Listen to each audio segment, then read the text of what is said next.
তাদের টার্গেট হচ্ছে মুসলিম নিধন। গতকালকে আমরা দেখলাম ভারতীয় পুলিশ প্রশাসন বলতেছে যে এটা নাকি তাদের ঐতিহ্য, তাদের ঐতিহ্যে আমরা বাংলাদেশ থেকে থুতু জানাই।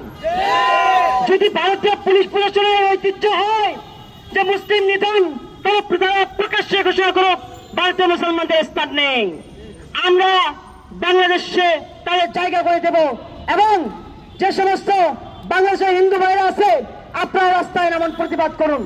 এই দাবি শুধু মুসলমানদের নয়, মানব সভ্যতার দাবি। যারা বাংলাদেশ শুধু নয়, এবং পুরো বিশ্বে মুসলমানদের নিরাপত্তার জন্য যারা আন্দোলন করে, শুধু মুসলমান নয়, প্রত্যেকটা নাগরিকের জন্য যারা আন্দোলন করে, প্রত্যেকের উচিত এই দাবির সাথে সংহতি প্রকাশ করা। আমি বাংলাদেশের হিন্দু ভাইদেরকে বলবো, আপনারা এই প্রতিবাদ জানান। যেভাবে মুসলমানদের পবিত্র মাহে রমজান মাসে মুসলমানদের মসজিদে প্রবেশ করে হামলা করা হচ্ছে, ভারতীয় মুসলমানদের মসজিদে প্রবেশ করে হামলা করা হচ্ছে, শুধু তাই নয়, আমরা দেখলাম একজন স্কুল শিক্ষার্থী নামাজ পড়ার কারণে তাকে গ্রেফতার করা হয়েছে। আমরা এক তীব্র নিন্দা জানাই।